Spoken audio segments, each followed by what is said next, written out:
കണ്ടസ്റ്റന്റുകൾ കൂടി ഉണ്ടല്ലോ. Big boss ഈ സീസണിൽ 19 പേരെയാണ് എടുത്തേക്കുന്നത് അല്ലേ? ശരിയല്ലേ? 19 പേരല്ലേ?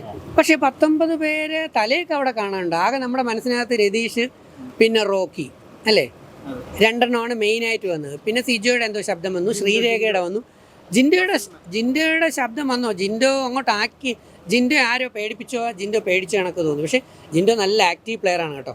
ജിൻഡോ എൻ്റെ സ്റ്റുഡൻ്റാണ്, അതറിയോ?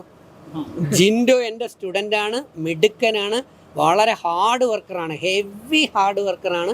ഒരു പാവപ്പെട്ട കുടുംബത്തിൽ നിന്ന് വന്നാണ്. ജിൻഡോ കാലടിയിലാണ്, ഞാൻ കാലടി ശങ്കരക്കോളയിലെ സാറായിരുന്നു, അങ്കമാലിയിലാണ്. കൂടാതെ ഞാനും ജിൻഡോയും കൂടെ സ്വപ്നസുന്ദരി എന്ന് പറയുന്ന സിനിമയിൽ ഞങ്ങൾ ഒരുമിച്ച് അഭിനയിച്ചിട്ടുണ്ട്. മിടുക്കനാണ്. പക്ഷേ എന്തോ പുള്ളി അമ്മയെ ഓർത്തിട്ടോ അതോ ഫസ്റ്റ് എലിമിനേഷൻ ലിസ്റ്റിൽ വന്നപ്പോൾ ഒരല്പം പുള്ളിക്ക് കുറച്ച് സമയം കൊടുക്കണം. ഞാൻ എന്തായാലും ബിഗ് ബോസിനോടും കൂടി അപേക്ഷിക്കുകയാണ്. ഒരു 2 ആഴ്ച 3 ആഴ്ച ജിൻഡോയ്ക്ക് എന്തായാലും ഇത്രയൊക്കെ മസിലൊക്കെ ബിൽഡ് ചെയ്ത് ഒരു ആ കാറ്റഗറി കൊണ്ടുവന്നതല്ലേ. ഞാൻ ആദ്യമായിട്ടൊരു റെക്കമെൻഡേഷൻ, ജിൻഡോയ്ക്ക് ഒരു 2-3 ആഴ്ച ഒരു സമയം കൊടുക്കണം. അതിനുശേഷവും ജിൻഡോ ആക്റ്റീവ് ആയില്ലെങ്കിൽ നമുക്ക് പുറത്തേക്ക് പോകാം. കാരണം ജിൻഡോയിൽ നിന്ന് ഞാനൊരു ഇടി പ്രതീക്ഷിക്കുന്നുണ്ട്, ഉറപ്പ്. ഒരു പരിധി കഴിഞ്ഞ് അവ അടിക്കും, അവന് ക്ഷമയില്ല. അത് അവൻ ഇങ്ങനെ പിടിച്ചു നിൽക്കുന്നു എന്നുള്ളൂ. ഉണ്ടോ? അപ്പോൾ അത് കുറച്ച് കഴിയുമ്പോൾ ജിൻഡോയിൽ നിന്ന് പുറത്ത് വരും. ഇപ്പോൾ ആദ്യം നമ്മൾ സ്റ്റാർട്ടിങ് ട്രബിൾ എന്ന് പറഞ്ഞൊരു സാധനമുണ്ട്, അത് അത്രയേ ഉള്ളൂ. പിന്നെ ബാക്കി പലരും ഇവരുടെ ഈ ഒരു മാസീവായിട്ടുള്ള എഫക്റ്റിൽ ബാക്കി പലരും മെർജ് ചെയ്തു പോവുകയാണ്. പലരും പുറത്തോട്ട് അങ്ങനെ കാണുന്നില്ല. വേറെ ആരെ പറയാൻ പറ്റും? ഇടയ്ക്കിടയ്ക്ക് വന്നപ്പോൾ ഇങ്ങനെ സംസാരിക്കുന്നതല്ലേ ഉള്ളൂ. ജാസ്മിൻ ഇടയ്ക്കൊന്ന് ശബ്ദം കൂട്ടിയിട്ട് ജാസ്മിൻ അങ്ങ് പോകും. പിന്നെ ആരുണ്ടോ? പിന്നെ എടുത്തു പറയത്തക്ക രീതിയിൽ വേറെ ജാൻമണി നമ്മൾ പറഞ്ഞു കഴിഞ്ഞല്ലോ. സിജോ ടോക്കിൽ ഇരുന്ന സംസാരത്തിൽ സിജോ കാര്യമായി സംസാരിച്ചു. പക്ഷേ സിജോ ഗ്രൂപ്പുണ്ട്. ഒന്ന് പ്രത്യേകം പറയണം കേട്ടോ, ഒന്ന് പറഞ്ഞണം.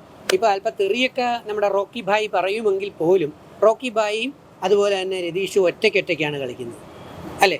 ഒറ്റയ്ക്കൊറ്റയ്ക്കാണ് കളിക്കുന്നത്. വേറെ ആര്? സിജോയ്ക്ക് പോലും ഗ്രൂപ്പുണ്ട്. സിജോയും മറ്റും അവനെ ഡിസ്കസ് ചെയ്തിട്ടൊക്കെയാണ്.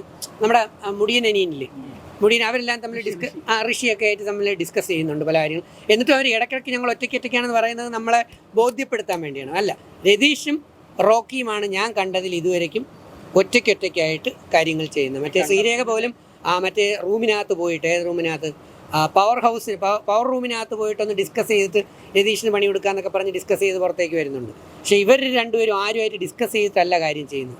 ആണോ?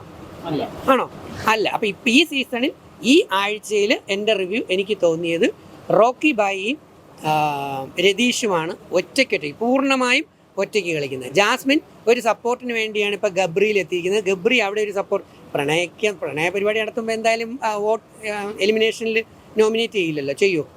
അത് മഹാദണ്ഡി തരുമല്ലേ? എൻ്റെ കൂടെ ഇരുന്ന് പാതിരാത്രി വെളുപ്പാങ്കാലം 3:30 വരെ ഇരുന്ന് കഥ പറയും, പിറ്റേ ദിവസം പോയിരുന്ന് എനിക്കെതിരെ നോമിനേഷൻ പറയാമെന്ന് പറഞ്ഞാൽ അത് ഉണ്ടാകത്തില്ല. അപ്പോൾ ഓരോരുത്തരും ഇങ്ങനെ ചാക്കിട്ട് പിടിച്ച് വരും. ഇതിൻ്റെ ഗെയിമിൻ്റെ ഒരു ഭാഗമാണ്.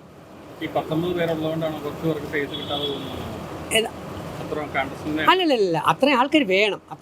ആൾക്കാർ കുറഞ്ഞു പോയാലും ബോറാണ്. ഇപ്പോൾ കുറേ കഴിഞ്ഞ് എലിമിനേഷൻ കഴിഞ്ഞ് 6 പേര് 7 പേര് മാത്രം കഴിയുമ്പോഴത്തേക്ക് പുറത്ത് പോയവരെല്ലാവരും തിരിച്ചു വിളിക്കാറില്ല. ആൾക്കാർ അത്രയും വേണം, അപ്പോഴേ ആ ബഹളം ഉണ്ടാകത്തുള്ളൂ.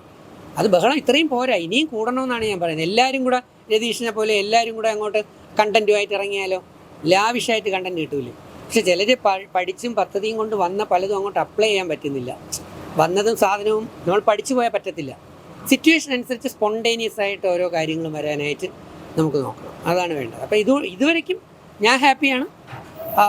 സെലക്ഷൻ നല്ലതാണ്. കോമൺ ആയിട്ട് ഒരുപാട് പേർക്ക്, പുതിയ ആൾക്കാർക്ക് സെലക്ഷൻ കിട്ടിയിട്ടുണ്ട്. പിന്നെ ഈ കോമണർ എന്ന് പറഞ്ഞിട്ടുള്ള ആ 2 പേരുടെ എൻട്രി ഞാൻ ചോദിക്കുന്നത്, അവർ ആക്ച്വലി കോമണർ ആണോ?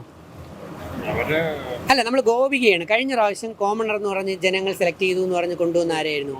ഗോപിക. ആ ഗോപികയും വെച്ച് കമ്പയർ ചെയ്യുമ്പോൾ ഇത് സെൻറ്റ് തെരേസാസ് കോളേജിലെ ഫിസിക്കൽ എഡ്യൂക്കേഷൻ്റെ ടീച്ചറാണെന്നും അവരിപ്പോൾ കുറേ വ്ളോഗ്സൊക്കെ ഉണ്ട്. അവർ പല ആർട്ടിസ്റ്റുകളോടൊപ്പം സെലിബ്രിറ്റികളോടൊപ്പം ഒക്കെ നിൽക്കുന്നതും മറ്റൊരുമൊക്കെ അവരും ഈ വ്ളോഗ്സും സോഷ്യൽ മീഡിയയിലൊക്കെ ഹാൻഡിൽ ചെയ്യുന്ന ചെറിയ അവരൊക്കെ സെലിബ്രിറ്റീസ് തന്നെയല്ലേ?